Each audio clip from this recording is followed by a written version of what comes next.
Your personal development matters the most from where you are right now. Bring your career into new heights with our affordable and quality in-demand virtual training programs designed just for you. Give your career a boost with a course or a training from Stellar Training Consultancy Services and join thousands of professionals from different walks of life in a learning and development session that fascinates you, motivates you, challenges you to learn new things that you'll use forever in a career you love. Find the right training for you today here at Stellar Training Consultancy Services, bringing excellence to professionals.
You found us! If you're watching this, you might be looking for training certifications, workshops, webinars, or conferences that is affordable, accessible, reliable, and commendable. Stellar Training Consultancy Services can help you with your certification needs. From leadership and administrative trainings to general topics, we got it all here. With partners being served such as Department of Health, Philippine Coast Guard, Department of Labor and Employment, Department of Trade Industry, and many more organizations and agencies. There's no more reliable provider than STCS. So hurry, send us a message, and find excellence with STCS.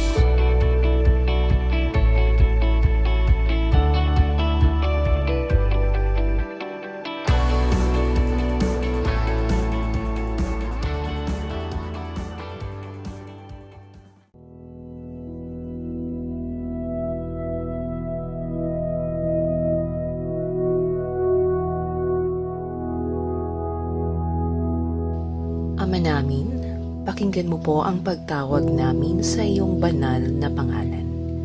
Basbasan mo po ang aming pagtitipon at at kami kaluguran mo sa araw na ito. Pagyamanin mo po, Panginoon, at maging nakaayon sa iyong kalooban ang aming pagkikita-kita mula sa simula hanggang katapusan. Masalamin nawa namin ang layunin mong dakila sa aming buhay at may sagawa namin ngayon ang aming mga gawain na may kabutihan at pag-ibig sa aming kapwa.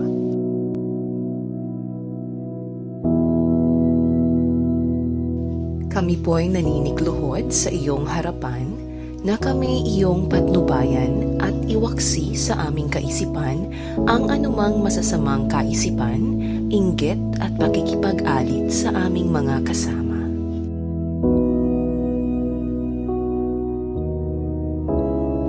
Bigyan mo kami ng sapat na lakas at katalinuhan upang maibahagi naman namin ang aming makakaya sa aming mga kasama sa pagtitipon na ito.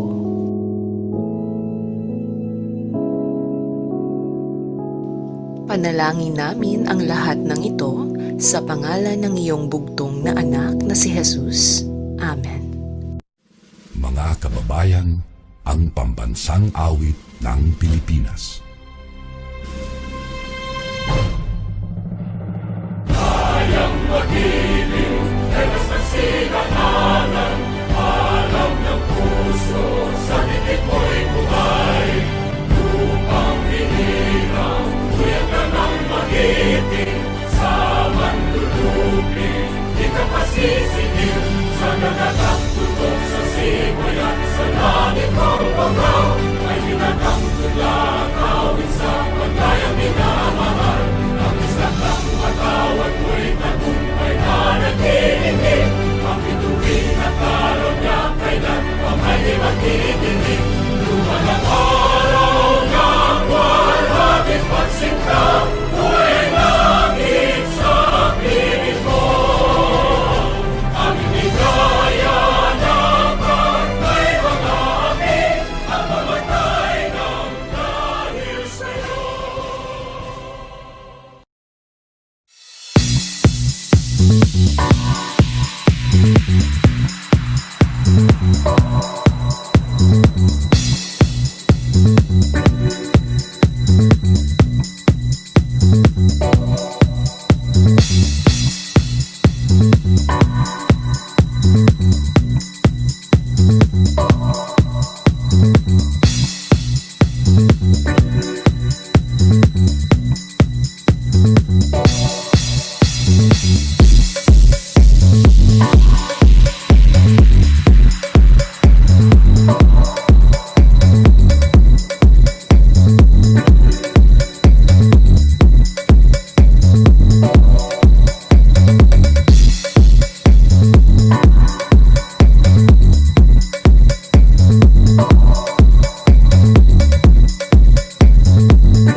Hello. Good evening. Good evening, ma'am. Good evening, everyone. Evening, ma'am. Okay. Hello. Good evening, everyone. I can hear you all, guys. Thank you so much for responding. So, okay. So, welcome to our training for tonight. Does everyone eaten their dinner already? Are you done eating dinner? Yes, ma'am. Okay. Yes. All right. Okay, so by the way, again, welcome to our training for today, and I am going to be your trainer for tonight, rather. So I am Roseni Gallago. Welcome! Welcome, everyone. Nice to meet you all po. Kamusta naman po kayo? How's everyone doing right now at this moment? Hindi na busy? expectant for the training. Okay, all right. So everyone, nice to meet you. And some of you here are actually new to me, or I was just able to meet just today or just tonight. So I wanted to introduce myself first. I am Roseni Gallego, and I am going to be your trainer for tonight. You can just call me Zenny for short. And then I am a previous manager in an ESL company, and I handled 45 employees. I also was able to work as an ESL teacher for 3 years, and then I am currently working as a trainer, and the ones that I am training is the front desk representatives. So they are a virtual front desk representatives. So they are the one what they call this, accommodating guests at the hotel directly, and it's virtually at the same time.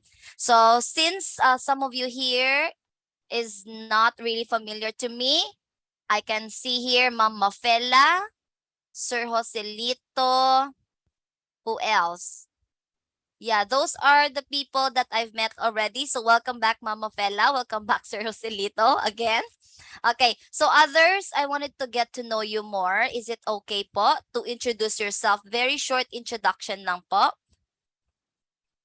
You can just tell us po your name and then your current job or your current work po.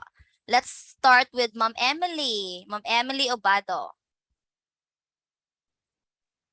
Hi, good evening. I'm Emily Lobato and I'm government employee po from TESDA. Oh, TESDA. Okay, TESDA government employee. Okay. Welcome, Ma'am Emily. Thank you for that. How about Ma'am Cherry? Ma'am Cherry Joy? Yes, good evening, ma'am. I am Cherry Joy Quinones, ma'am. Currently working at Philippine Army Provident Fund, ma'am.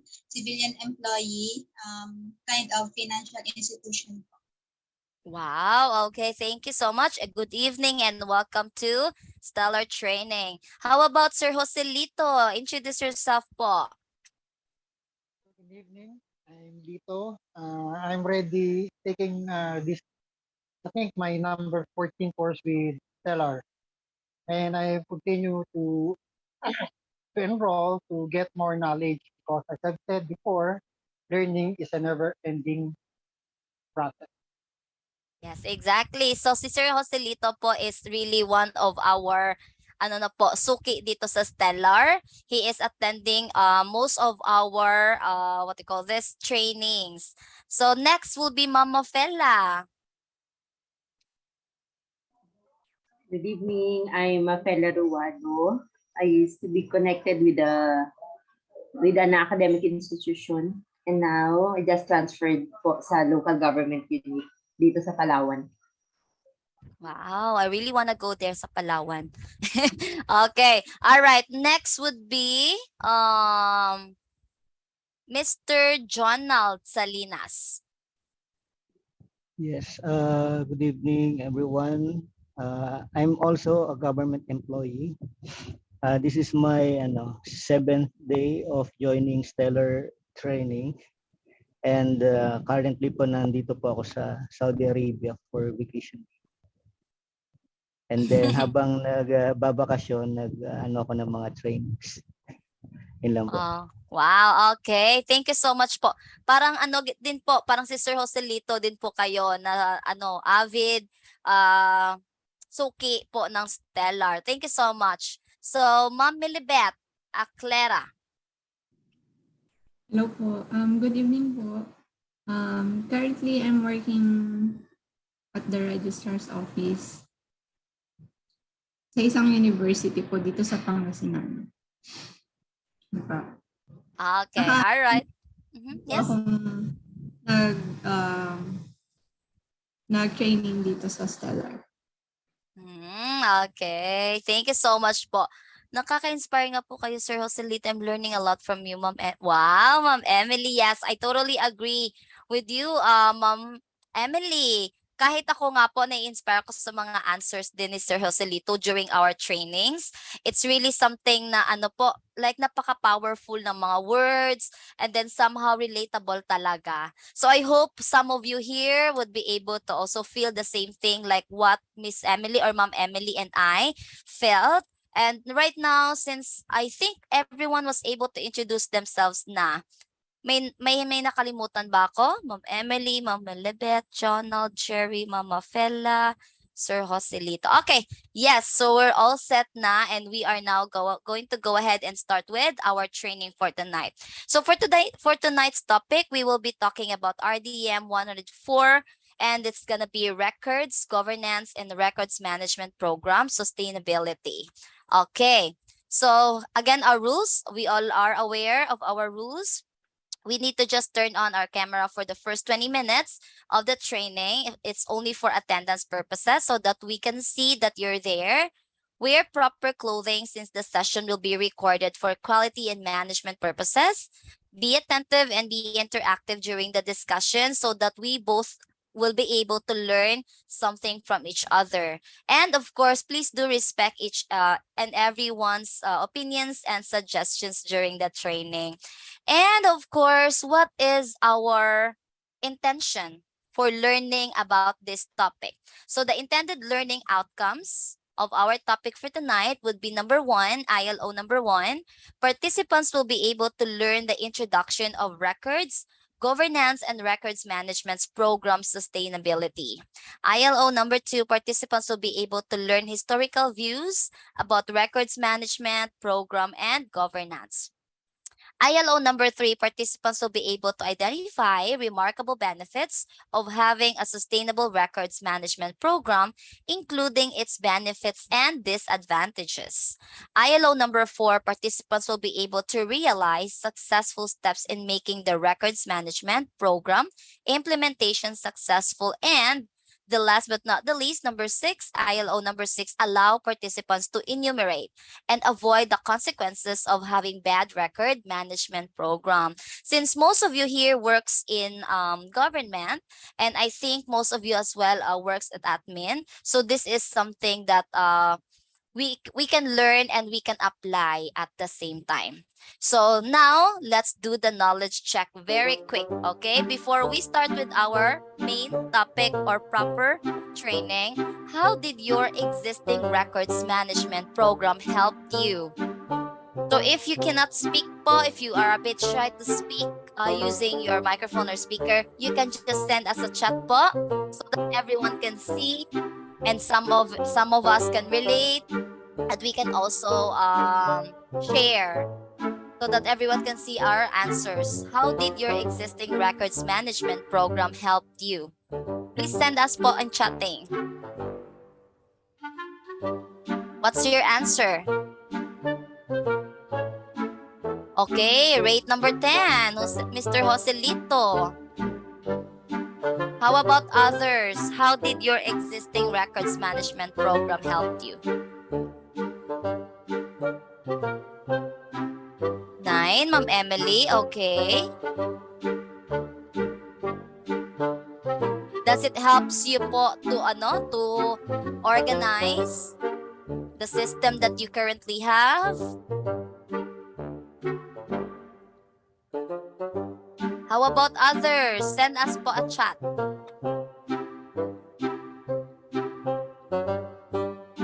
8, Ma'am Cherry, Sir Jonald number 9. Okay. 8, Mama Fella.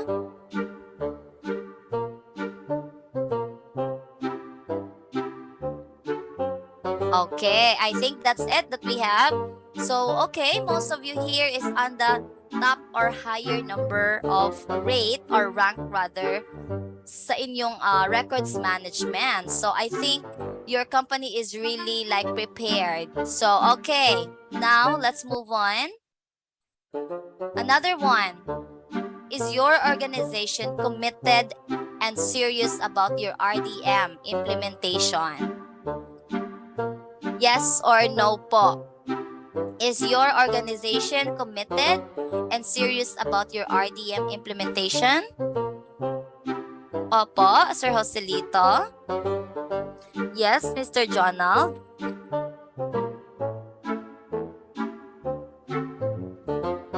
Yes, Ma'am Cherry Joy. Mama Fella, yes, as well. How about Ma'am Milibet? Yes or no po?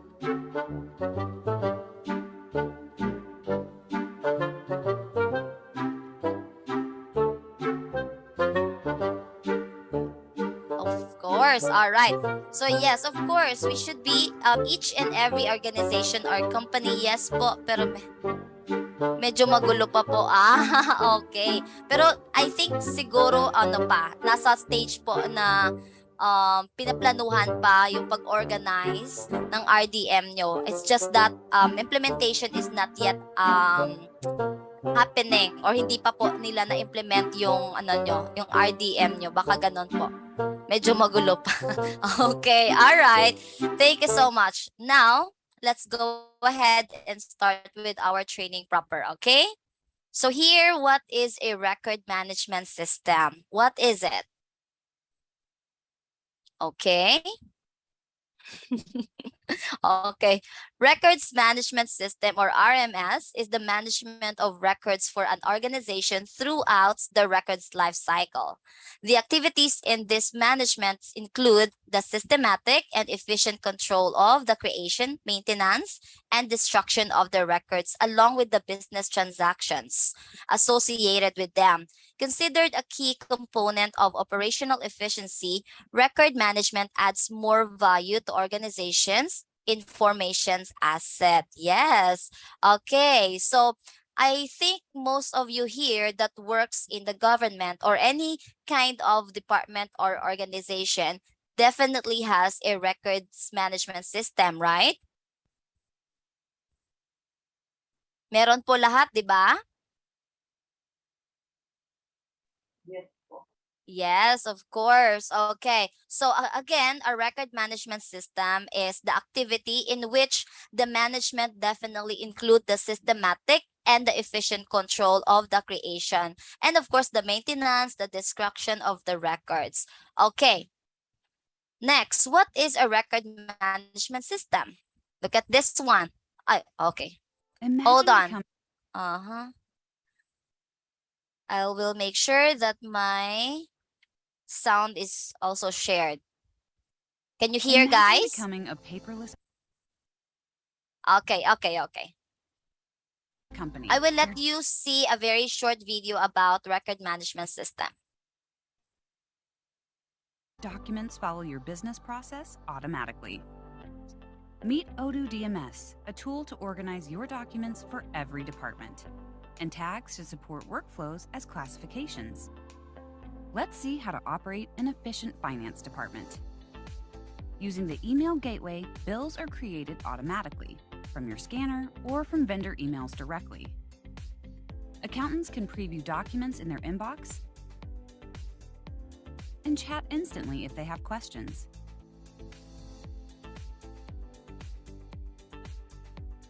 In one click, the document is converted to a vendor bill for your accounting team.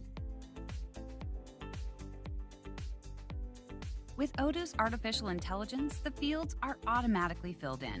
No need to record bills manually ever again. The accountant just has to validate it with a click. Let's see how fast it is to process a bunch of documents. We have 30 documents in the inbox. These 10 documents are bills. Let's push them to the accounting team. This 4-page document comes from the scanner directly. Let's split it into individual bills. Page 1, page 2, and a 2-page bill on 3 and 4 are all split. We can now push these bills to the accounting team. This one is a contract. With predefined actions, in one click, I can create a task for the legal department and tag the document. That's it. This document needs to be signed by the CEO. Let's get the job done quickly with just the click of a button.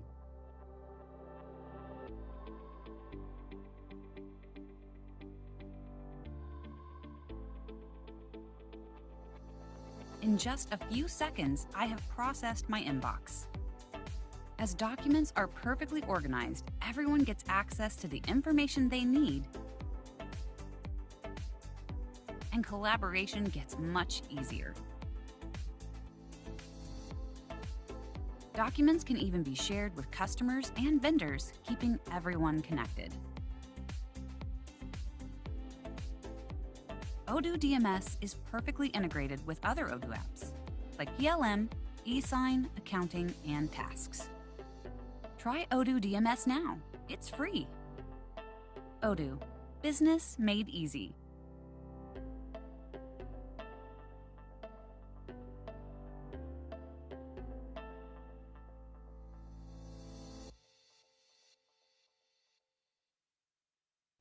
Okay, wow, this is really so amazing.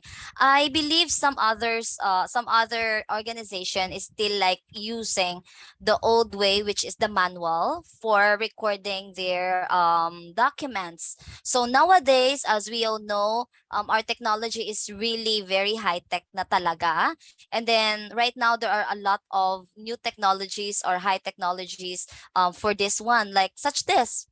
'Di ba napaka-easy. Let me ask po sa inyong department po, ano po yung ginagamit? Are we using the same thing like what we had on the video or still the mano-mano or the manual, like the old way? Mano-mano pa rin po? Ano po yung sa inyo? Pwede niyo po bang ma-share? You can send us a chat po. Do you have any idea about those things if manually? Yes, Sir Jonald?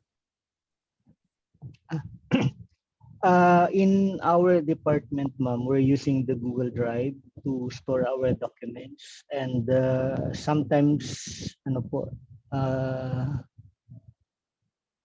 ba sa yun nga, yung Google Drive po. We scan the documents and then we save it in the Google Drive, and then we just share it to the colleague. So in that way, mas mabilis din pong makipag-communicate sa mga kasamahan. I see. Okay, yes. Actually, yung Google Drive is napaka-easy naman gamitin. And yes, I think everyone will be able to use it with a very minimal or a very short instructions lang, madali siyang gamitin. So it's really convenient. Electronic for accounting and hard copy also for making notes from Mr. Joselito. Yes, okay. Thank you for that one, Mr. Joselito. Like yes, sa amin din po, we usually use Google Drive. And as of the moment, in my current company that I am working with, we also have the same as like this kanina, yung magpapasign ng contract. So nowadays, since we are working virtually, we cannot be able to let the employee sign a contract na hard copy talaga like the old way that we have. So nowadays, what we are doing is we are using the DocuSign, yung DocuSign po na i-upload lang doon, and then you can even actually make or put your signature sa sa screen. Like no need na talaga ng hard copy. You can just have it as soft copy. As well as yung Google Sheets, ano pa ba yung isa? I forgot exactly the other one, pero yung mga files na isa-save lang, and then you can actually share it to everyone. So as of the moment yan po. Pero now we've seen po that we also have auto sign or auto system, which is very high tech, and as you can see, it's really going to help us help our life easy and finish the task in just a few minutes. Okay, now what is a record management system? So we have actually 6 here. Bagal naman Okay. So part of a company's broader activities, records management is associated with governance, risk and compliance policies. Activities involved in the records management are this one. We have 6. Number 1, identifying the information which needs to be captured. So of course, the very beginning po, most of the time sa mga plan natin, sa mga processes natin is you have to identify. You always need to identify what are the information that you need in order for you to set and start with your planning. So information planning for the organization, enforcement of policies and practices regarding creation, maintenance, disposal of records, creation of a record storage plan, classification, identification, and storing the records, coordination of providing internal and external access to the records, keeping in view of data, privacy, and business and data confidentiality. So we have 6 records management here, or 6 part of records management rather. Okay, now, historical overview of records management. Ano to? Okay, so nasa history nga, hindi natin maintindihan. Okay, so the human need for text-based information is as old as the art and science of writing things down. The invention of the printing press made possible the production of multiple copies of documents, such as business letters, reports, and correspondences that were handwritten.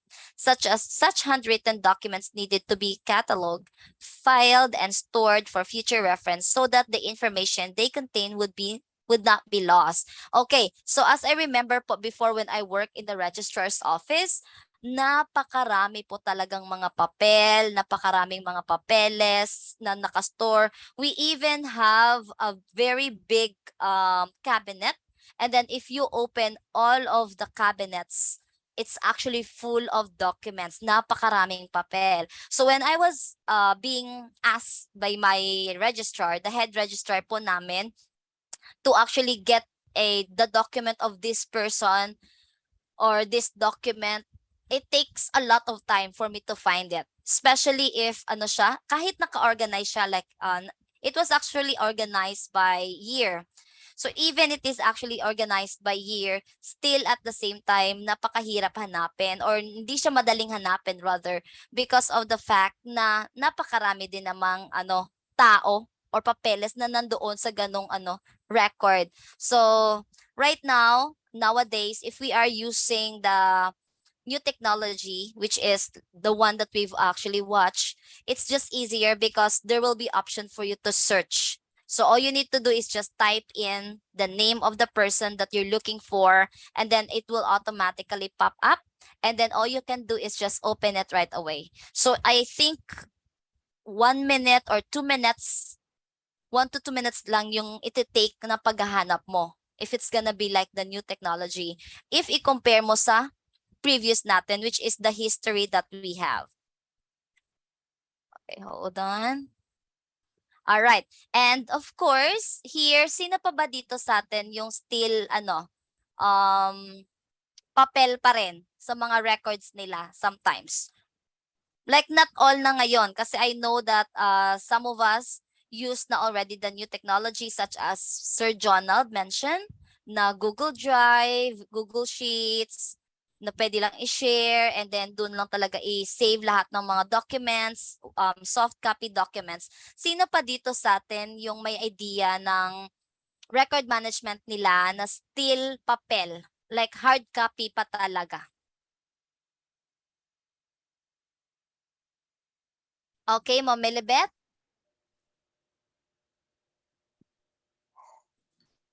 Yes, ma'am, kasi sa registrar's office din ako. Kaya kailangan mga hard copy, lalo na yung mga documents ng students. Oo. So, nire-record ko namin sila ng hard copy. And napakarami po, napakaraming trabaho sa registrar's office po, ma'am. Makaka-relate po ako dyan sa inyo. But I worked there previous pa, like a long time ago na when I was still a student because I worked there when I was still studying as a working student. So yes. How about Ma'am Cherry Joy? Yes, ma'am. Since financial institution po kami, mga loans po ng mga sundalo, hard copy pa din po, mga memorandum po, then yung iba pong mga documents dapat po may dry seal siya para maging valid. So, hard copy pa din. Okay, yes. Well, reasonable naman eh. Nowadays kasi, if I were to ask naman I do not really rely on the soft copy because what if, 'di ba, mag-bag down, what if ma-hack, still mawawala lahat. As in, mabavanish lahat. So, if you have this hard copy, So I think it's really helpful din naman. Worst comes to worst scenario. Yes, Ma'am Emily. Gusto ko lang po mag-share din kasi like ngayon po sa sa compliance audit po, sobrang napakahirap lalo na di ba sa test na by the way sa sa PO Laguna. Ang hirap-hirap po ng di ba may mga institutions po kami accredited test private school po. And then all of a sudden nawala na lang sila. Tapos kawawa yung mga estudyante kasi like yung hindi nila yung mga hindi naman po lahat pero merong mga hindi nagdi-digitize. Kasi po yan, part na po yan ng dapat i-digitize ang mga documents ng mga bata. And then, sinasubmit, nila sa amin, ina-upload nila, and then, i-transmit lang sa amin. Kasi pagka po mga ganyan, nahihirapan, like, magsara. Paano na yung hard copy? Whereas, kung meron po talaga tayo ng, medyo mabigat pong trabaho yan sa registrar, pero napakalaking bagay tayo, na-digitize po talaga yung mga documents. And then, accessible siya, mabilis po siyang mahanap, and then, ganun lang po. Ko lang po. Share mo lang. Thank you so much for that, Ma'am Emily. Yeah, I wanna share din po, I work sa TESDA po as encoder before. Kasi nung nung estudyante ako, talaga ano nga to? Parang hardworking na po ako. So, definitely yung sa registrar's office namin, marami siyang kakilala sa TESDA. So sabi ko, gusto ko pag mag-graduate ako, diyan ako pumasok, ganon. Kasi parang napaka, talaga, high-end talaga. And then, one time, she was asked if there's someone na makapag-help sa encoding. And then of course with allowance po yon, with sweldo. So sabi ko okay, gawin ko right after every class or every work ko dito sa registrar kasi early pa naman ako nakakauwi. So what I did is I work there in the registrar's office in coding. I was just like not expecting po na napakarami pala nang i-encode ko, like ganun kataas sa table ko. Ganun siya kataas. Dalawang stack ng mga papel yung i-encode ko every day. Like nangangawit po talaga yung mga daliri ko, and then sumasakit po yung mata ko kasi nga napakarami. So sabi ko nga, kaya pala. Kaya pala. And then sabi nga niya, so gusto mo pang magtrabaho doon? Sabi ko, yes naman po. Pero like, sana wag na sa encoding. Like, gusto ko yung encoding kasi nga, like, mabilis naman ako mag-type, gano'n. And syempre, computer. I studied in a computer school po kasi affiliated yung school namin sa TESDA. So parang yun na nga, may friend yung head registrar namin na gano'n. So, yeah, may sweldo naman po. Pero sabi ko nga talaga, like, ayoko na ulit. Ayoko nang umulit sa encoding. Napakarami po. Kasi they are really based on, hard copy talaga. Especially yung mga certificate. May mga red ribbon something. Yes, ganun po. So, share ko lang din po, ha. Okay. For safety documents, still hard copy. Yes, Sir Joselito. Actually, both naman parang may benefit naman yung both hard copy and soft copy, because if we are just only going to rely on the hard copy itself, it's something na, what if worst comes to worst scenario tayo palagi. What if na masunog or mabahaan, mabasa, something like that. So, mawawala talaga lahat. So, dapat may backup tayo. We should always have backup. So, if may hard copy, dapat may soft copy. Vice versa po. If you only have soft copy, what if ma-hack? What if po ma-delete and hindi na maibalik? So, still may hard copy tayo. So, actually, both siguro dapat still implemented pa rin or still being used pa rin. Okay. So, right now, let's move on. Over na tayo sa historical. Okay. Ancient people uses pictograph for recording notable events. The oldest types of writing systems often involve using pictures to communicate. This was the pictographic writing style. The writing style was in Mesopotamia, used by the Sumerians in 3000 BCE. Yes, ito po. Mga kanununuan pa natin to. Okay. For surprise inspection of dole at workplaces. Yes. Oo. Like, may mga government department po tayo na still naghahanap ng mga hard copy documents natin. So yes. Okay, here, look at that one. Makita mo pa lang. Oo, yan yung audit po, Ma'am Emily. Yan talaga yung piniprepare namin noon sa school namin.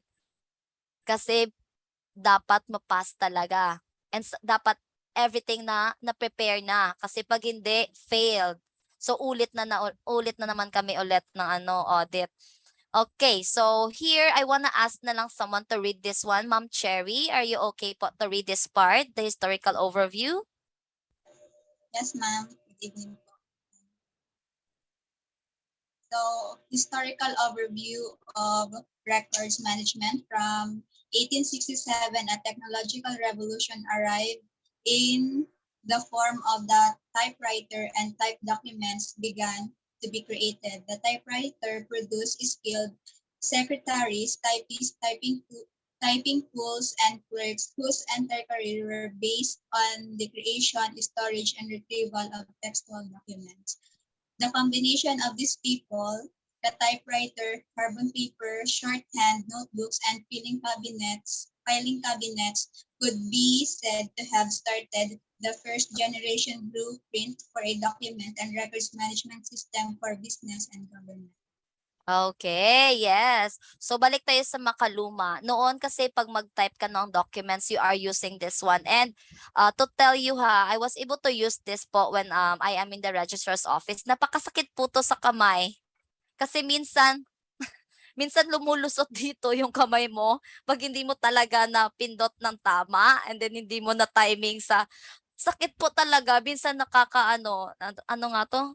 Wound. Ano nga yung wound sa Tagalog? Sorry po, hindi po kasi ako Tagalog eh. Trying hard to speak Tagalog po ako.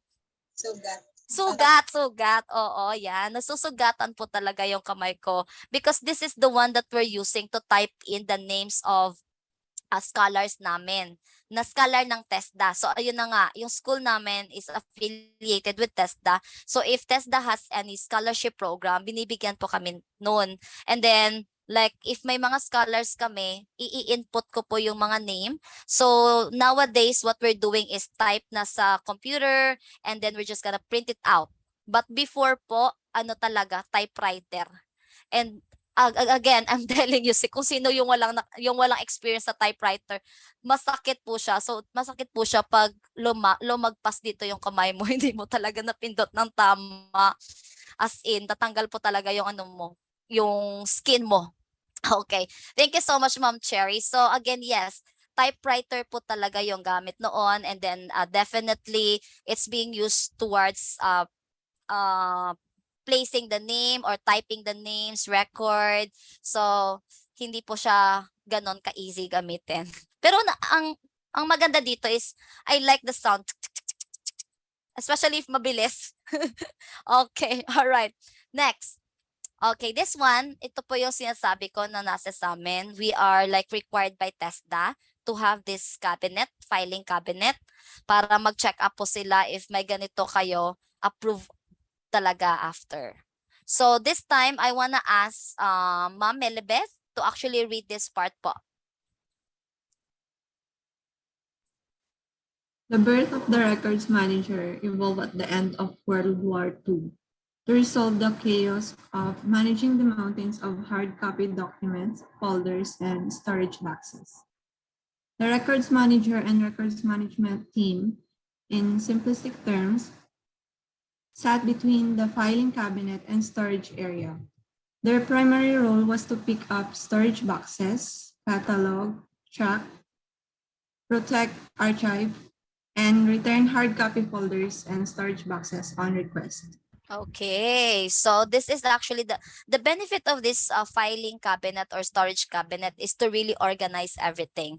So here, as you can see, meron siyang parang ganito, wherein you can actually put there what is exactly inside. kung anong files yung nasa sa loob para at least mas easy. Ito yung nasa sa amin before nung nasa registrar's office ako, since marami silang hard copy documents. So we usually put it here, and then there are really times na malalagay siya sa ibang cabinet. Accidentally siguro hindi nakita yung tagging if ano yung files dito. So if hahanapin mo siya, it would really take a lot of time to find that document because hindi pala siya dito nalagay. Nasa kabila pala siya. So what I am doing is, if ganun, pag hinanap ko siya sa one cabinet at hindi ko talaga siya makita sa designated cabinet niya or drawer niya, what I do is I start from the top to find it. And again, it takes really an hour or two to find it because you'll never know nandito pala siya. So I started at the top. So ganon. Minsan napapagalitan ako ng registrar's head namin kasi ang tagal-tagal ko daw kunin yung papeles na pinapahanap niya. Ganon na nga, dito ko nahanap. So considerable naman po sa kanya if ganon. Okay, so remarkable benefits of records management program. What is it all about? So the benefits of having RMP in the workplace, we have here 4 benefits. We have 4 benefits. The first one would be elimination of redundant data. Yes. And reduction in research for the right information. Resources are saved from time-consuming research for data retrieval. So dito actually applicable dito yung mga yung soft copy. Like it's very easy lang to retrieve a document. All you just need to do is type in what you are looking for, and automatically it will actually show up in front of you in your computer, and then you can actually open it right away. So I think 2 minutes will do, or it will just only take 2 minutes to actually find it. Increase of productivity and accountability in the organization. Cost-effective record storage due to absence of redundant records, operating costs are reduced. So we all know naman if nasa office, especially sa mga schools, na every year may nadadagdag or every year talaga may pinapasign tayo. So like actually same lang naman yun eh. Same exact information lang naman yun. It's just that the year is being repeated or iba rather, iniiba. So as we can see, if mga nasa school tayo, if we are working at school, so napakarami nilang mga record or files. Pero if you are going to take a look on it, it's just only the same information. Same information, same student, pero ibang record, year of record na. So if we have, or if we are using the new technology right now, it's really cost effective. And again, it's going to eliminate a little bit of storage that we have. So we can also minimize a little bit of space. And then, yeah, it's really no talaga cost effective talaga if we are using the high technology and then the record keeping at the same time. And then there's still more. So I want to ask Sir Donald to read this part po. Sir, you are on mute. Sorry. Okay, so creation of records are governed by standards and regulations present in the organizations. Thus, it ensures regulatory compliance. Okay, Yun lang ba, thank ma'am? you so much. Yes, okay.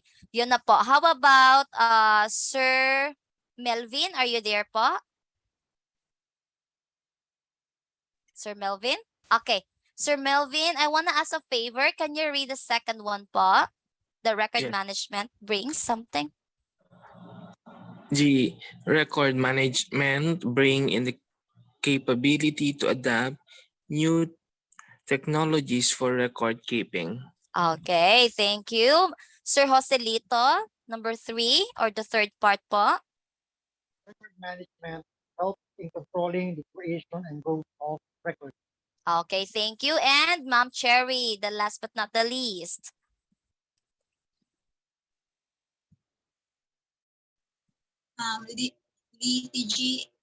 Litigation risks are minimized using records management. Okay, so records management system that we have here, actually the benefit of those is again, it brings capability for new technology. So like hindi tayo malaleft behind sa new technology natin nowadays. So Gen Z, yung mga Gen Z nga natin, they are more on technology talaga. So tayo na noon pa, noon pa nag-start ng mga ganito.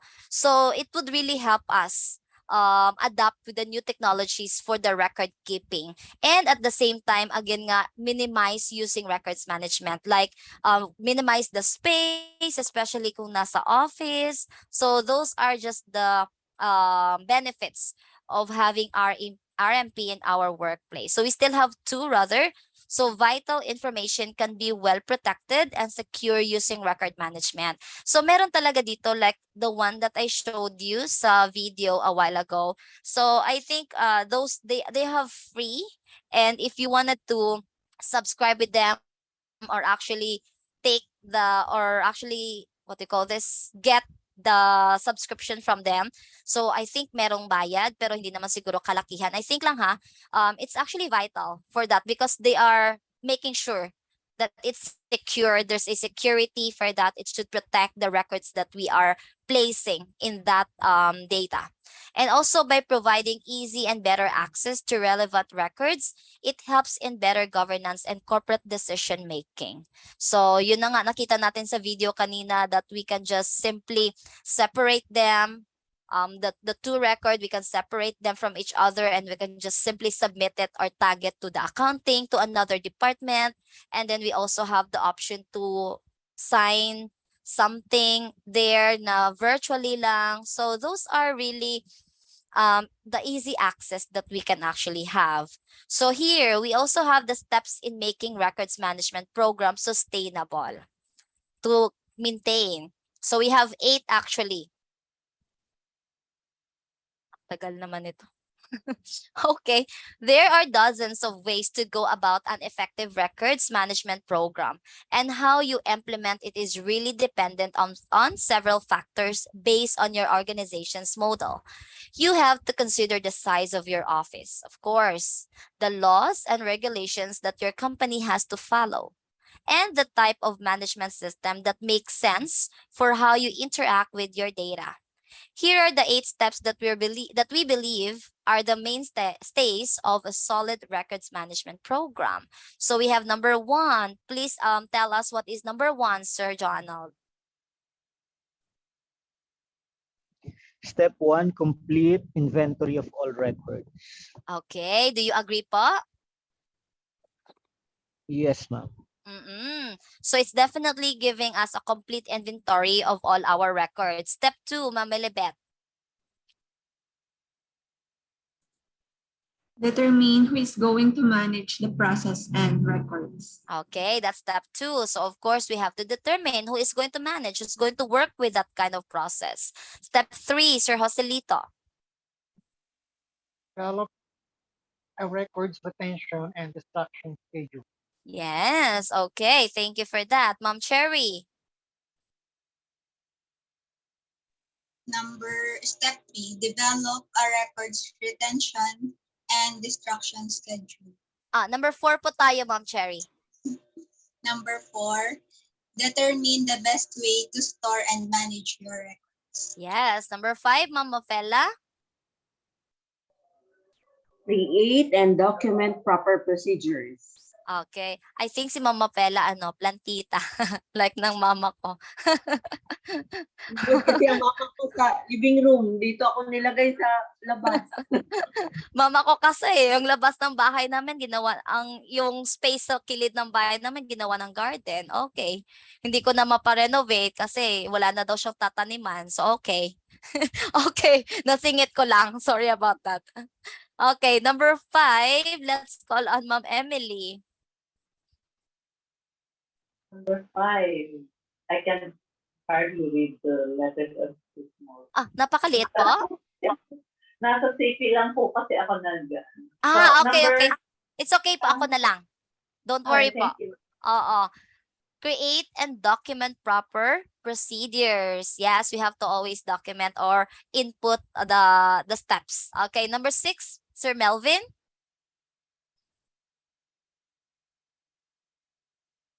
Sir Melvin, are you there? Okay.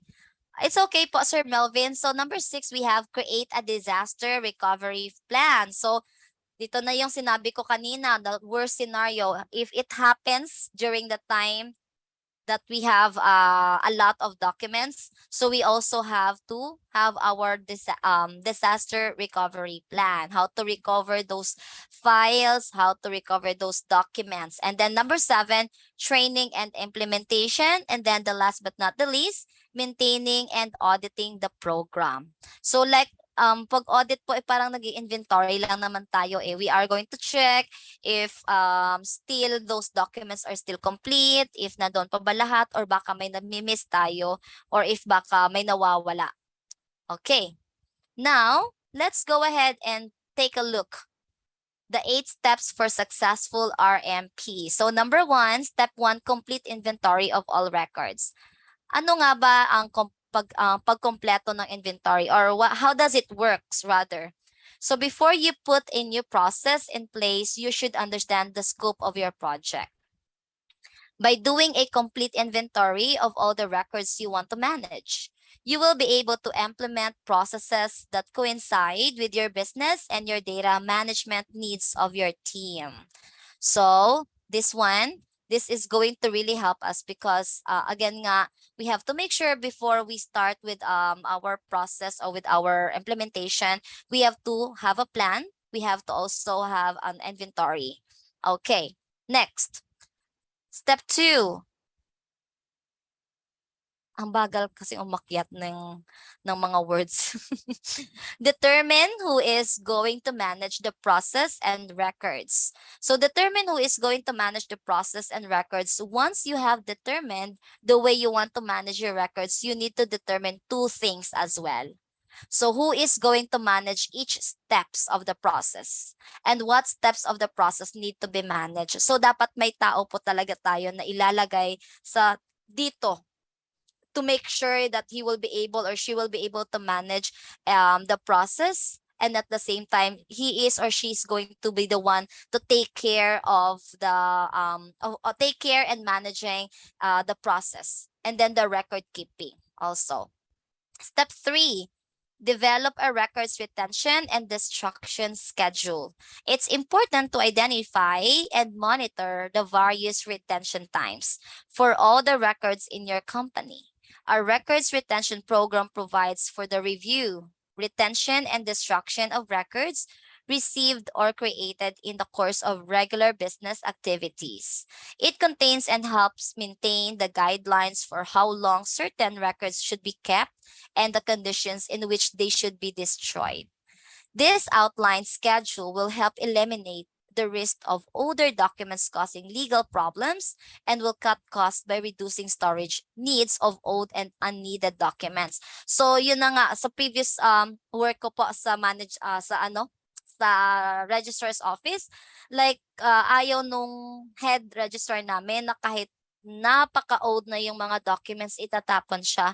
Kasi sabi nga niya, what if we will be needing it in any time or in one time? So at least we still have it. Hindi natin pwede disclose na wala na or nawala na. So sabi nga niya, we still have to make sure that it's still there. So ayaw niya na ipinapatapon. Kahit yung iba hindi na mabasa kasi medyo inanay na, yung ganon. So still, nandun pa rin yun. Kaya dumarami, nag-a-add kami ng mga cabinet kasi nga ayaw niyang ipatanggal yung mga old documents and old files namin sa school or sa office.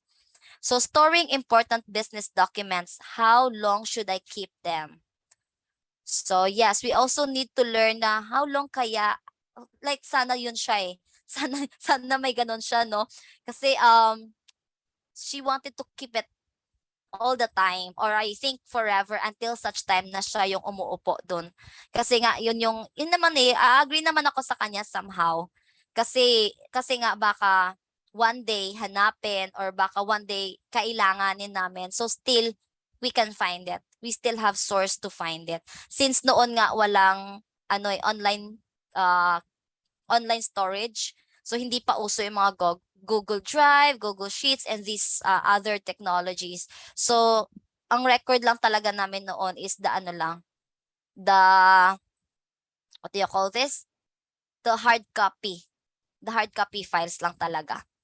Okay, so number 4, determine the best way to store and manage your records. So most companies use several different systems to store and manage their records, depending on the type of business that they are in and the workflow of their office. So some companies prefer a document management system and a cloud storage service, eliminating the need to store paper files. All their documents are scanned and indexed, making them easier to manage and find. Yes, nowadays sa previous company ko po as a manager, uh, we have files na naka-ano siya, naka-Excel file, and then doon lahat namin nilalagay, everything. And then meron kaming, I forgot exactly the app that we're using to store our files. So we don't have any paper files. The only paper files that we have is the contract of our employee because it's still needed. Pero still, those contracts, we also have a soft copy. So what we're doing is we are scanning the documents and saving it on our file, and then dun nga sa app na ginagamit namin to store the documents that we have. So if you are going to visit our office talaga, walang masyado, may cabinet, pero those cabinets with only a few documents in it. Pero wala na talagang malakihang dokumento. So every time may hanapin na documents or files, all we just do is go search to our computer, to the app that we're using, and then there, it's just very easy, very quick, and it's really fast. Create and document proper procedures. So this is something na planned. So by creating a thorough procedure for your new records management plan, you can verify that the proper steps are taken in the future and can distribute this knowledge throughout the workplace. Keeping everyone on the same page with your records management eliminates any mistakes that can lead to inefficiency or loss of data. So yeah, dapat alam ng lahat, na disseminate sa lahat yung information para at least everyone is aware at the same time, especially sa office. Meron din kasing not applicable na pangkalahatan eh. So most of the time it's really in the office. Mga tao natin sa office dapat alam nila. So number 6, we have DRP, Disaster Recovery Plan. What to do, how to create a disaster recovery plan. So if there's a disaster, we have to also think of what should be the resolution that we can do in order for us to recover our destroyed files and destroyed documents. Accidents and natural disasters happen, so make sure you have a disaster recovery plan in place to help eliminate any issues in case of a natural disaster, like what I said a while ago, fire, flood, or everything. Or like typhoon that will cause flood that will destroy our papers or our documents.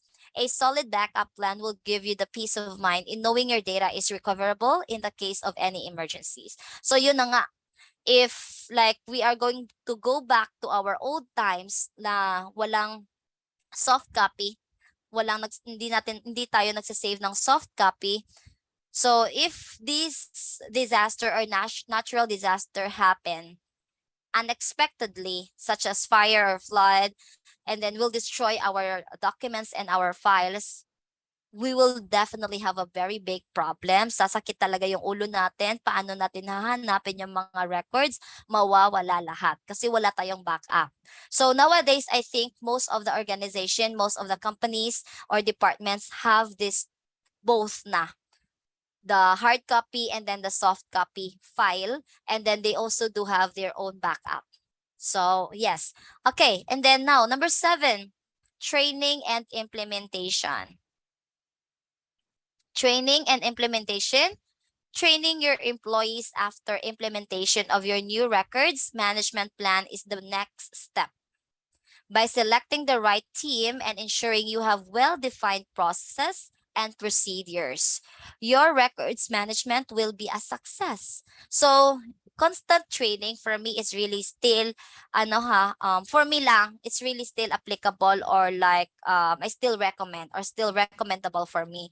If you are going to ask me, I would rather still suggest to have a constant training from time to time, not every week or not every day naman po, but like every after 2 months, maybe 3 months, or 6 months, any after like a few months that they are working, another training for like refresher, enhancement, and some other new implemented rules and policies that was implemented by the company will be refreshed to them. So yes, and then the last but not the least, maintaining and auditing the program. So once the system is implemented and you've completed all your training, monitor and document any issues or inefficiencies that tend to happen with any large scale implementation. Maintaining a regular process update and audit procedure will ensure that you correct any problems as quickly as possible. The reason why that we have the auditing or inventory at the same time at the last part is it is for us to make sure that if there is any mistake that we did before on the previous files, we can be able to double check. And after double checking, you'll be able to see there, you'll be able to notice that ay may mali. So kailangan tong i-fix. So at least you still have another chance to fix it before you submit the file. So if there's any time na kailangan natin i-submit yung mga files sa another department. So double checking, auditing is still very important, because in that way, you'll be able to minimize the mistakes. You'll be able to minimize yung mga mali. So you can double check and you can make another correction. Or you can actually still correct that mistake before submitting it. So, para like, let's say for example, nung first mong ginawa, 50% yung mali. But then when you double check, you were able to like minimize it, and still baka may mali pa rin, hindi naman natin mape-perfect, pero at least it's gonna be like 80% or 90% na. Diba? So yun na nga. Alright, so here, let's go ahead and have our activity time before we actually have our break. Okay? So dito, mag-spelling bee tayo. So sino dito yung mahilig mag-spelling? Okay? Jumbled words that we have. So here's the instruction. In jumbled words, all that you needed is to arrange the words in shuffled. You may type your answers using the chat box, and first one to guess the word will be given of good fortune. Okay, parang nag-ready si Sir Joselito bigla. This one. You can speak po or send sa chat natin. Records. Records. Wow, very good. Ang bilis ni Sir Joselito. Mamilibet. Very nice. Okay. Very good. Okay, next. Another one.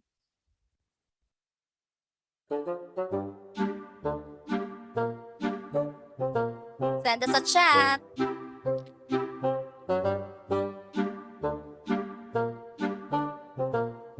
Ano po ito? Medyo mahirap.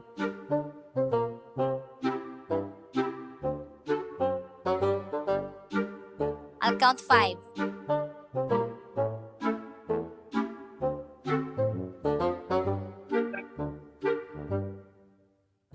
Yes po, may nagsasalita. Sino yun?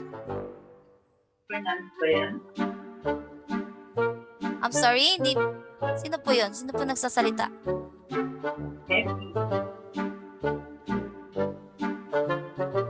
Send chat po. Governance. Governance, Ma'am Elibet. Let me see. Wow, Ma'am Elibet. Very good. May nagsasalita kanina, hindi ko alam kung sino. Hindi ko ma-determine. Next. Governance. Ako po yun. Ikaw, Ma'am Emily. I'm sorry po. Kasi may sound eh. Hindi ko masyadong marinig. Next. Bawi tayo.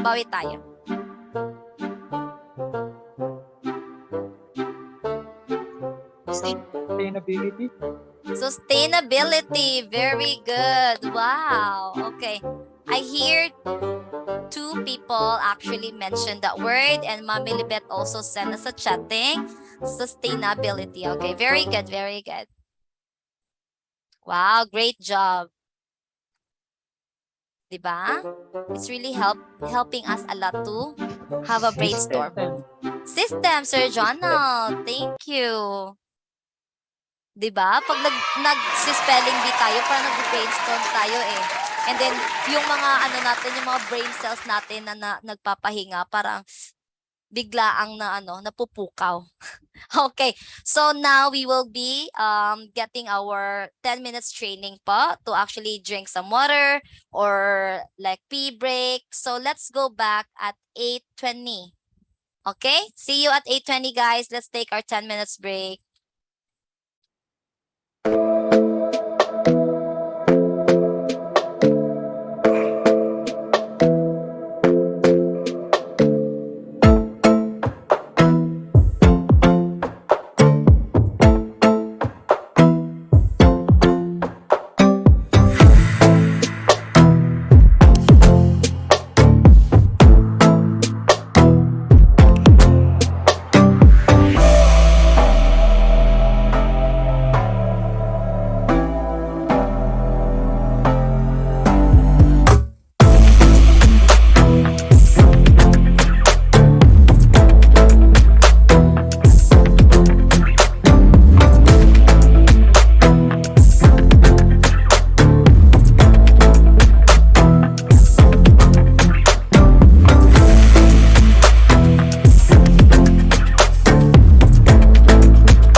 Hello.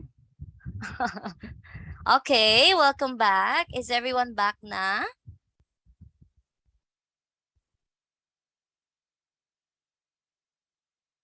Is everyone back po? Can you please tag back sa ating chatting or chat box? For the attendance purposes po na nakabalik na tayo. Just send back po. Okay, Mamilibet? Very good. Mama Fella? I can see Sir Jonald. He is already there because he opened his camera. Sir Joselito. How about others? Mom Cherry, okay. Ma'am Emily, are you there na po ba? Sir Melvin? Okay. Okay, Sir Melvin. Okay, Ma'am Emily, I can see you na po. All right, so everyone is back. So we will go ahead and continue with our discussion. So again, we are right now in the part wherein we will talk and learn about common problems related to records management program. So a while ago, we learned about the meaning, what's the what do you call this, functionalities, what's the help of those record keeping. Now we will go ahead and learn the problems related to records management program. So let's start with this one. Common problems in RMP, which is disorganized and cluttered archives. Okay. So how quick can you track things down?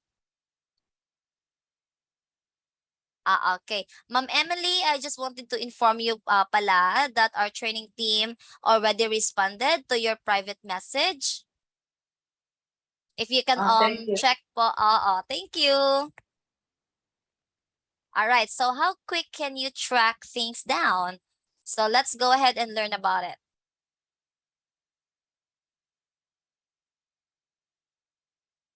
Okay. Can you find the exact location of any record at any time?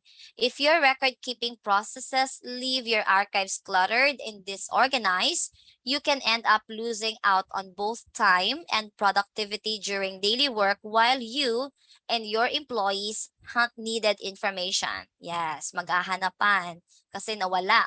Should you face legal action or audit, there are also laws that penalize companies for not giving information in a timely manner. Yes, I think it's very common right now that if you were not able to submit the certain documents needed on time, you will be penalized, magmumulta yung company itself.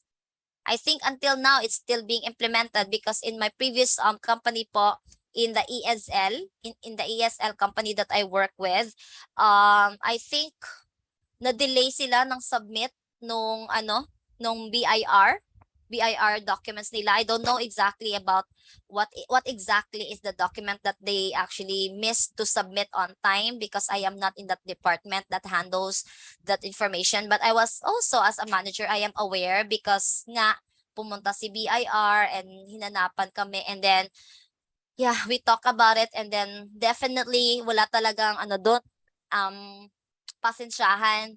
So if you are really late talaga, and they will definitely give you penalty. So yes, here, if it's something na 25% surcharge is deliberate 50%. Yes. Okay. I see. Hindi ko po kasi alam exactly, Sir Joselito. I don't have any idea on how much they get penalized or how much yung penalty na ibinigay sa kanila. But I know that they were penalized. Kasi nga I am in that specific department. But as a manager, I am aware that there's a problem between the submission of documents to BIR. So knowing BIR, dapat talaga, yun na nga, medyo, hindi naman sa pinagalitan ko ng todo, pero medyo pinagsabihan ko po yung mga tao doon sa department namin na yun na nagpa-process, bakit hindi nila na-process on time. So ang nangyari, yung boss namin is nagbayad talaga ng multa. Kasi if not, the longer that you're unable to submit the documents needed, the higher the amount of penalty that they will give. So yun na nga. So sabi ko nga sa boss ko, if I were to ask about it, it's better since we are really on the penalty part na, and we cannot do anything about it. It's really penalty na. So I think it's better if you are going to pay it right now as of the moment because maliit pa yung penalty natin. And then if papatagalan mo to, it's more na nalalaki yung penalty. So yun na nga. Pero the bottom line there is ang lugi is ang boss. Kasi siya yung nagbayad ng penalty sa lapses ng aming mga empleyado in submission of documents on time. So in order for us to avoid those kind of problems and issue, we should track things down and we should make sure that the archives or all of the documents that we have is organized so that mabilis nating hanapin because you'll never know that the deadline is already there and then sa paghahanap kayo nagtagal. So yun na nga. All right, next. Multiple document versions and discrepancies. Okay, do you have multiple copies of records? Okay. All right. Are there several versions of the same document circulating throughout the office? That's the question. If so, revisions and edits made by different people may be lost, missed, or overwritten, making it difficult, if not impossible, to ensure all your records stay up to date and don't lead to later discrepancies in numbers and informations. So, yun na nga. I think, nangyayari naman talaga na pag mag-release tayo ng memorandum or information, sometimes may mga ano yun may mga changes right after. So I think it's better if we make sure that we get the first one, the wrong one, and clear it up sa lahat ng nakabasa na i-disregard yon to avoid confusion at the same time. And then the one na inedit natin or changes natin would be tagged as the final one. So again, yeah, revisions and edits made by different people may be lost, missed, or overwritten. So it is definitely making our people difficult and impossible to ensure that our records stay up to date. So dapat lahat ng kahit changes yon, wrong one yon, i-keep natin. We just need to disseminate to our people that it's the wrong one and disregard about it, but we should still keep it. Because if maghanap pa ng mga documents, what if like hanapin nila yung old one and then ganito, ganyan, still you have it there and you can still open it and you can remember, you can explain it back again sa kanila. All right, do you track or unaware rather, I'm sorry. So common problems in RMP includes unaware about retention period of documents. Do you track record retention and destruction periods? Okay. So are you aware of the retention times for your different records? Is there a plan in place for tracking them? Many types of business documents are required to be kept for a specific period of time by various laws such as RR 17/2013 and RR 5-2014 of the BIR, Bureau of Internal Revenue. And if you're tossing out too early or hanging on too long, it can lead to thousands of pesos in fines. So yun na yung na-mention ko kanina. The longer that you're going to keep or to unable to submit the files on time or documents needed on time, the higher the price that you are going to pay for the penalty or for the fine. So we have to, in order for us to avoid it, let's keep track of our record.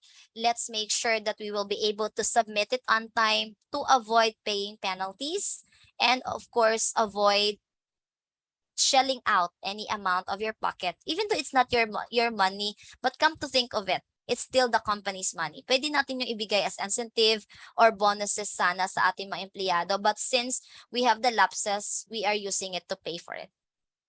Okay. Storing important business documents, how long should I keep them? You can definitely visit this website if you want to learn something on how long should I keep them or how long should you store your documents. You can feel free to visit this website po. And then, lack of backup plan. Okay, so Usually, sa mga organizations, sa mga company, if we are planning, if we are implementing such things, we have to have our plan A and plan B, which is, of course, our backup plan. So do you have a backup plan for your records? What happens if there's a fire or data breach and suddenly all your records are lost? It's important you have a backup plan for keeping copies of records in a second location, whether it's using an offsite storage location, backup tape rotation, cloud storage, or a backup server. So ito na yung mga unexpected things na nangyayari during the entire time of course working. So there are really times worst comes to worst scenario happen is if there's a fire, natural disaster that is something that it's beyond our control. So dapat lagi tayong handa, lagi tayong may backup so that at least kahit anong bagyo, kahit anong sunog, panatag yung loob natin na we are not going to have a big problem. Yes, may problema kasi nga we've gone through the disaster. But at the same time, it's gonna lessen your problem because you know yourself that you have a backup plan. Hindi nawala yung records mo, so madali siyang ma-restore. It's just easy because you have still the records on file. Okay, are you committed with your records management? So here we also have poor record keeping practices. Are you committed with your records management program?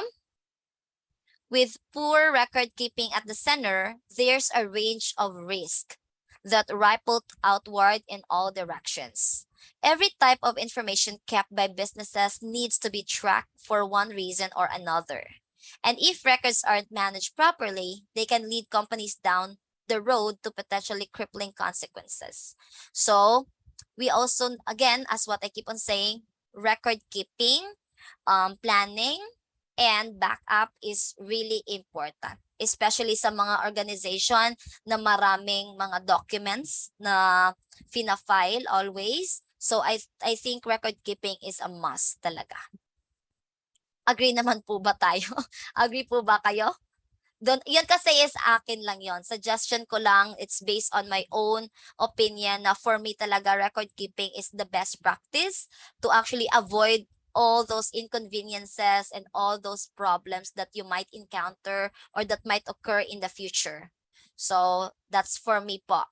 Now, what are the consequences of bad records management? Ano yung mga consequence na mai-encounter natin if we are not keeping our records properly, if we are not keeping our records safe? So here, effects of bad RMP. Consequences of bad records management. This is the effects of bad RMP. So I will go ahead and play a short video. Please listen carefully. Thank you. Hi, I'm Liz Mayland, your city clerk. Records management is the responsibility of every city employee. In fact, it's the law.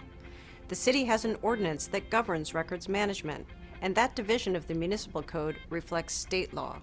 The following training will assist you in understanding your role and responsibility with regard to records management. It will help you understand how to identify a record and how to properly maintain and preserve that record. In addition, it will provide you with resources so you can get assistance if you need it. Records are informational assets that hold value for the organization. They're also evidence of what the organization does. Records capture business activities and transactions, things like contract negotiations, business correspondence, personnel files, policy and financial statements, just to name a few. And records are not just paper documents, they also include your electronic records stored on your H drives, desktops, flash drives, servers, various databases, document management systems, and email.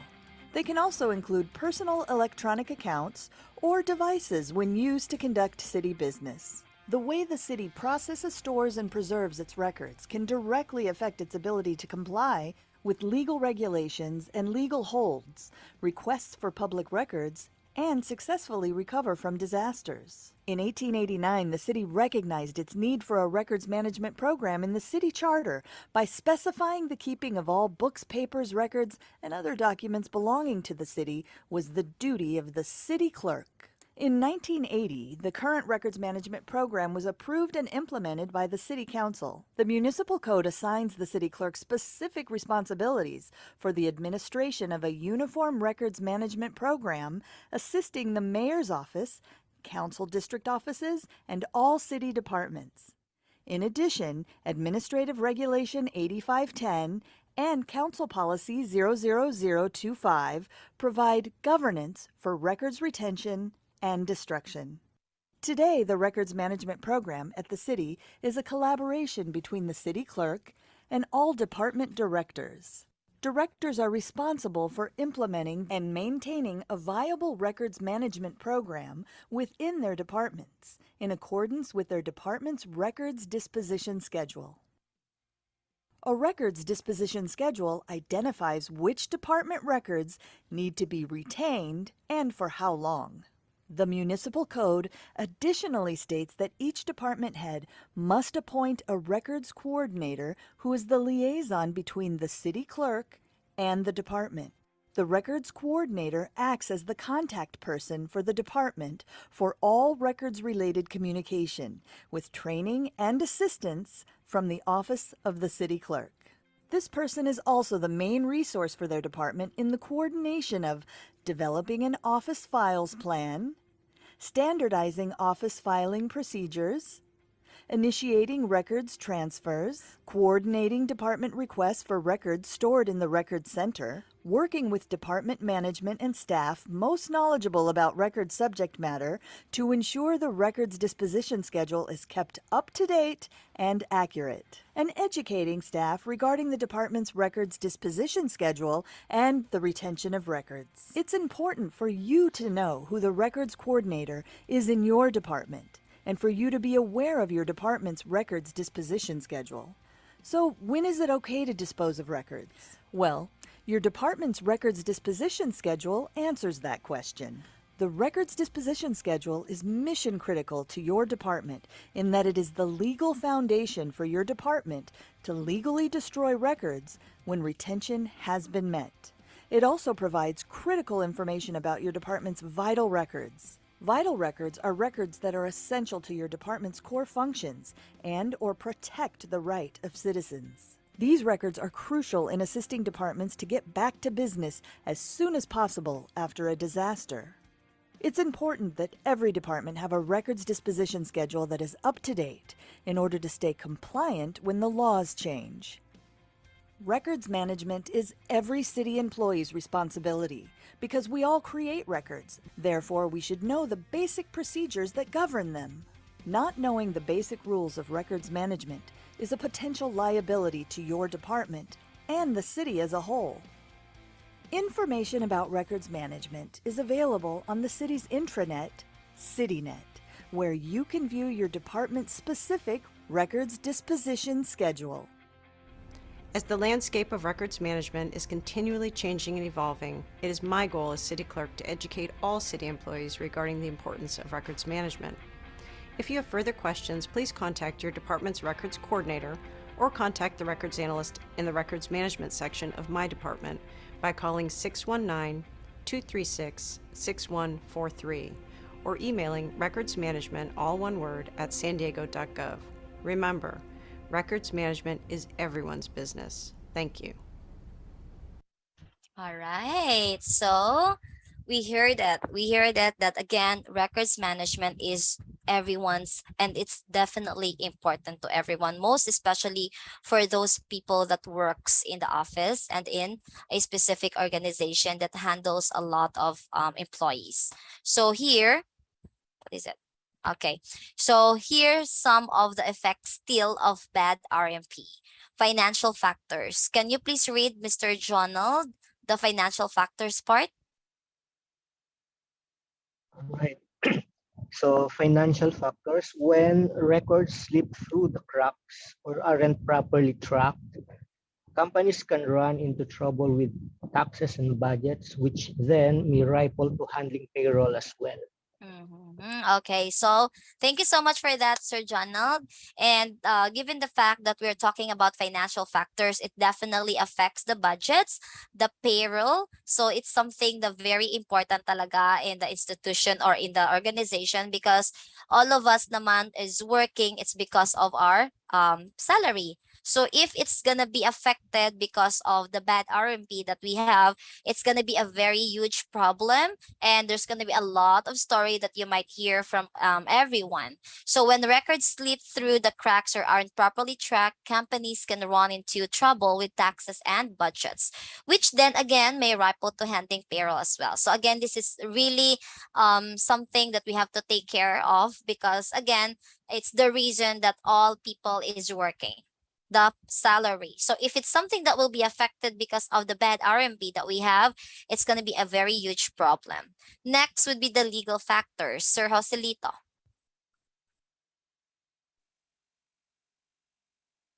Businesses face legal action or audit is organized record keeping makes it difficult to produce records in a timely fashion against the law and can lead to issues with retention tracking also against the law.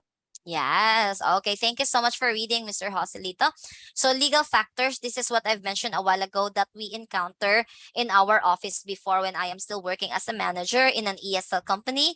They've definitely we face legal action, which is a legal action that I'm talking about is being penalized because of late submission of the documents that is being needed by the Bureau of Internal Revenue, which is BIR, and definitely it's against the law because it's because of the disorganized record and record keeping, and then at the same time disorganized planning of the people inside that specific department. So they are like a little bit lax that it's gonna be fine. They didn't know maybe that it will comes with the consequence of paying a penalty if they were not able to submit it on time or ahead of time directly to the PIR or Bureau of Internal Revenue. Thank you for reading, Sir Jonald and Sir Joselito.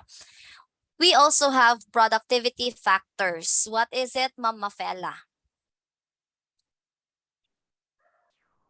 Productivity factors when you and employees waste time looking for a lost records rather than working, you lose out on efficiency and money since time is money and ultimately hurt your bottom line. Okay, productivity factors. Having a bad RMP. Thank you so much, Mama Fela, for reading. Having bad RMP also will affect the productivity of each and every one of all the employees. So same thing. Let's say, for example, the payroll was affected of the bad RMP. It is also like going to be a domino effect for the organization. So if walang salary, if delay ang salary, your people, your employee would definitely not gonna be productive. On that time, they would lose their attention, they would lose their focus because they would think about why it happens. So in order for us to avoid those kind of problem, we have to ensure that we properly keep track of our record. Data loss, Mom Cherry Joy. Data loss. Hope for the best, plan for the worst. The larger businesses and their record archives are, the more important it is that there's backup plan in place for if their primary copies of records are somehow destroyed or lost, which can force companies to come to a grinding halt or even close their doors if they're lost permanently. Ouch. Okay. Thank you so much, Mom Cherry, for reading. So this is something that we don't want to happen in our company. We don't, especially if you are in the admin, it's something that you don't want to happen in the company that you're working with. And at the same time, most especially, of course, the owner of the company. So always hope for the best, plan for the worst. So let's not settle for what we have as of the moment. We still need to plan ahead of time. Let's not settle for the things that we have as of the moment that is still fine, that is still okay, because we'll never know. There will be this time that will come that we might face worse case or worst scenarios that may lead us to really close our doors or to really permanently close our company or organization, which is something that we all not want to happen. Even though you are an employee in that specific organization, you don't want to happen that, because what's gonna happen also is you will lose a job. So those are the things that we have to take note and bear in mind. And then these are the effects of bad RMP. So let's go ahead and have some knowledge check. Okay. What tools are you using to help manage your workplace information? Can anyone answer, or you can send us a chat? Sir Jonald, you answered a while ago. Can you Yeah, elaborate your Google answer Drive. again po? Google Drive. Uh, Okay. yeah, Google Sheets like that. Google Sheets. Okay. How about others, Mama Fela? What tools are you using to help manage your workplace?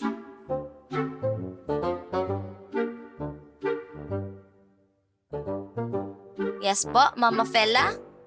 What tools are you using to help manage your workplace information?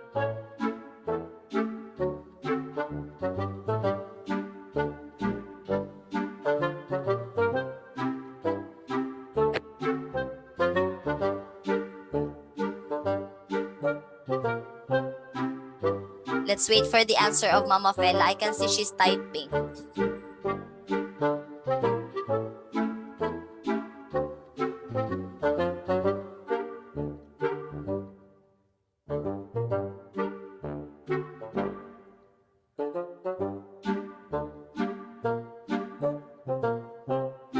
Since we do it manually, filing system naming ma'am are document keepers and steel cabinet. Ah, I see. Okay.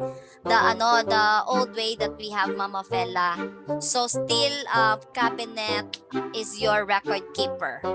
But I know there's gonna be a specific person that handles and take care of that, right? Is there a specific person liable to the cabinet or to the records inside the cabinet? Okay, si Ma'am Melibet naman sabi niya Google Drive, emails, steel cabinets, and storage room. Yes. Ang storage room po ba natin, Ma'am Melibet, is like secured? Na there's gonna be one specific person lang na makaka-access? Or there are some certain people lang na pwedeng mag-access ng ating storage room? Yung mga staff lang po. Staff that is designated for the record keeping. I see. Okay, that's really good, because there are sometimes that we are keeping it in a room wherein everyone can definitely have an access, which is again prone po rin pa tayo sa sa loss ng documents, and we will not identify right away sino yung kumuha or sino yung may kasalanan, kasi nga everyone can access it. Pero if there is a specific person lang na nagbabantay or like may access, it's basically going to be held liable whatever going to happen if there's something lost inside or the documents that we have. So siya lang talaga yung pwede nating tanungin. Okay, how about Ma'am Chair? Yes, Mama Fela. Gaya po nung nabanggit ko, sa academe kasi ako, di ba? So, 20 years. Wow. Tapos, ISO po kami. So, ngayon, ma'am, di ba, last time when you asked me kung saan kami nag-work, sabi ko sa LGU for 2 weeks. So, yung 2 weeks ko na to, parang kumbaga, hindi ko ma-explain kung ano yung dinatnan ko. Kasi yung academy, university ko, ISO 9001:2015. And I am a librarian by profession. Mahal yung mga softwares ko. Naka-collect, naka-indexing, cataloging, lahat may software ako. For personal reason, to be closer to my family and my kids, lumipat ako ng LGU. Maganda yung posisyon, pero yung trabaho, for how many decades, ngayon lang sila magkakaroon ng records officer, ako yun. So from the start, really work talaga or start from scratch. Kaya nga, ma'am, eto, natuwa ko na nakita ko sa Stellar na may ganito kasi parang basic yung approach. So yun doon po ako magsisimula. Parang nagulat Oo. ako.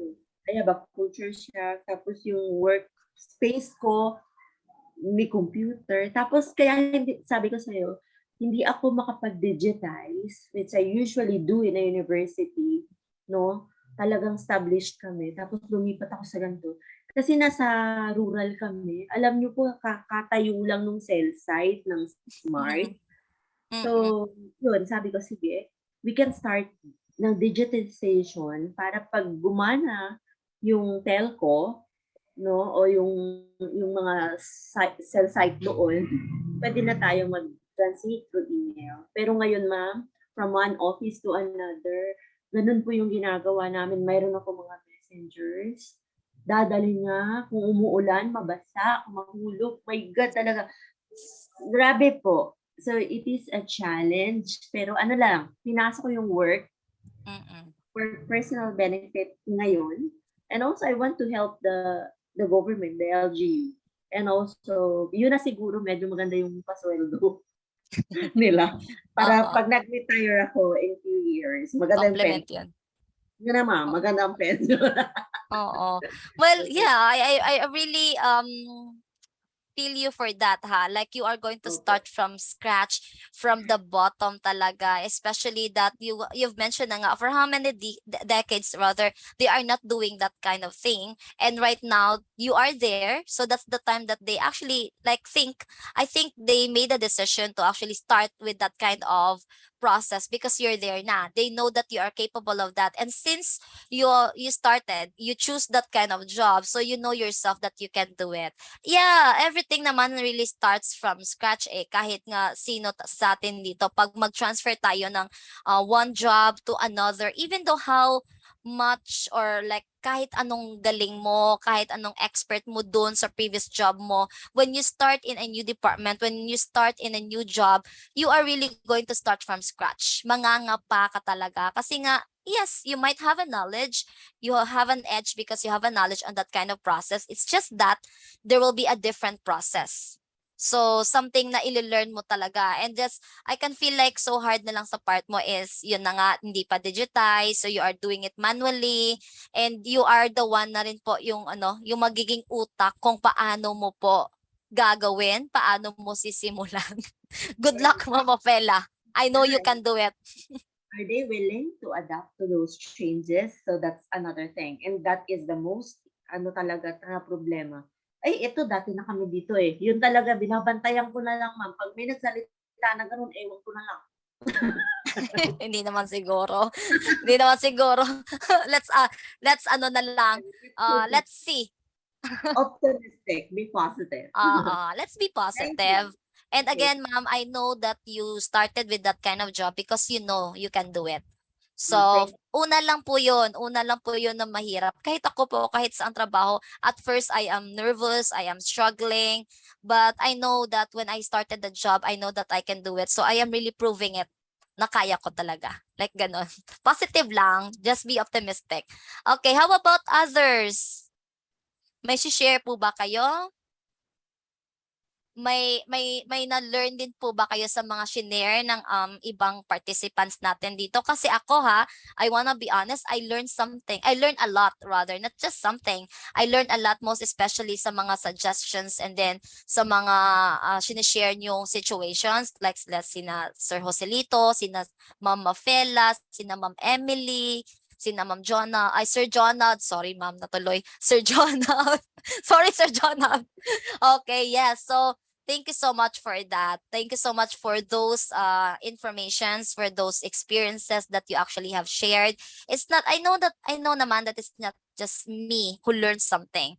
It's all of us here na nandito sa training ngayon. So that's why na maganda talaga if everyone shares their experiences, their situation, and their expertise, because it's definitely going to help each other. Yes, Ma'am Emily. Bali, yung Naka-hands up po kayo. Yeah, yung sa yung sa tools used to manage, meron pong kanina hard copy, syempre po merong document controller. So siya po yung may responsibility sa mga documents, both po yung soft as well as yung hard copy. And then recently, kahit po kami, well, sa PO kasi hindi pa kami masyado, pero syempre ang central office, okay na sila. So, mga nasa 10 na rate nila. So, kami naman po, like yung mga provincial email namin, yung mga kung saan mapasok yung mga communication, iisa lang po o kaya yung talagang utak sa IT namin, siya lang nakakalam ng password. That's So good. lahat po kami, inano lang niya, tinipe niya lang yung ano po, email, yung password. So yan po, ganun po. Yes. And then of course we have to take care that person. Kasi siya yung nakaalam ng lahat eh. We have to take care that person. Yes, Sir Joselito, I can see you're doing hands up. Ano lang ma'am, no, experience lang. Yung records or document, there are times dapat correct. Dahil pag hindi correct, nilabas mo, it's now subject to scrutiny. Just like what happened to ABS-CBN, nagbigay na ng lang title, which is now subject to scrutiny. Inalungkat ni Marcoleta, lumalabas na 44 square meters lang with ABS-CBN. Now, that is a big dilemma. Assuming they were granted now a new franchise, they cannot operate because that's not their land. Yeah, may kasalanan din So you naman have to be sila very eh. careful of what you input in the database. You verify first if it is correct or not. So lumalabas ko sa ABS-CBN, peke yung titulo. So yun, they can no longer withdraw from that because they've already submitted. So it is better at times, before releasing a record, check it first. If it will not be favorable to you, do not submit. Exactly. That's why nga po sabi ko Sir Joselito that we should always have or make sure that everyone or that everything that we are submitting is being double checked. Because if you will seek corrections, you still have time to correct it before submitting. Because once you submit it, there's no turning back. Hindi mo na mababawi. Yes. So are you in favor of implementing 100% paperless documentation? Yes or no po? Yes or no? Yes? Ano po, Ma'am Melibet? Parang pagganon tayo eh. Ano? Okay. How about others? Yes or no? Parehas. Well, ako, both. I don't want actually to eliminate. I don't really want to eliminate paper. Because again, yun yung sabi ko nga mas advantage if both. Because both has its own benefits and advantages and disadvantages. The disadvantage of paper files is masikip, marami. It's gonna be a lot of work. But the fact that if ma-back down yung system na sa soft copy, you still have your hard copy. So, it's still helpful at the same time.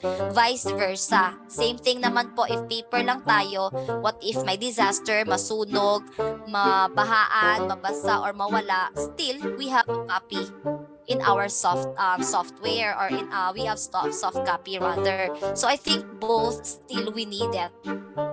Paper document can make notes with sticker paper, yes. So, again, I am not in favor of implementing 100% paperless documentation because there are certain advantages and disadvantages of both. That's just for me po. Yeah, no po, yes. Most of us here is really no ang answer and then I agree with all. Sa akin po ma'am, both din.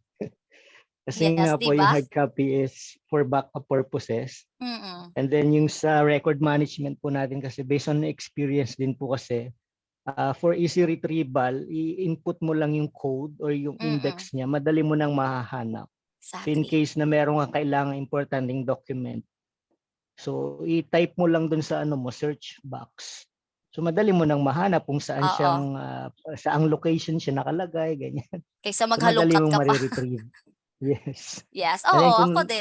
kailangan mo nung hard in-scan mo, i-print mo na lang, mabilis lang. Oo. Yes, yeah, I agree. Ayun na nga, hindi ako agree na mawala talaga totally yung paper files or paper documentations because somehow it has its own benefit and it also has its own advantage naman. It's something na helpful din as well if may mangyari na masama na like unexpected things na mangyari sa mga system natin. So both of it actually has its own purpose and has its own benefits that we can use naman. So not really eliminating them. I don't really agree with that. Okay, by the way, this discussion is very, very active and very interactive at the same time. I really like, I have learned a lot from all of you as well.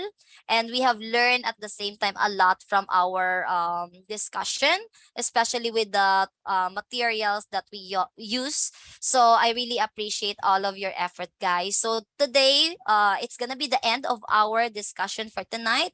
It's all about records, governance, and records management program sustainability. So yeah, do you have any other questions, clarifications before we end? Wala naman po? Okay, so if wala Wala po, na I will po. ask just a few minutes, maybe a minute or two. We will go ahead and have a picture taking po, ha? So I want to ask everyone to at least open their camera. And yeah, because we will be having, okay, we will be having our photo ops. Hold on. Okay. Just a moment. Okay, so let's go ahead and take a picture. Sir Melvin, pakita ka naman po. Okay, if not, sige, okay lang po. Sige, I'll count into 3, ha? Smile. 1, 2, 3. I think that's it. Done na po. Awesome. Okay, very good. Thank you so much, everyone. Good night. Thank you, ma'am. Good night. See you next time. Thank you, ma'am. Good night po.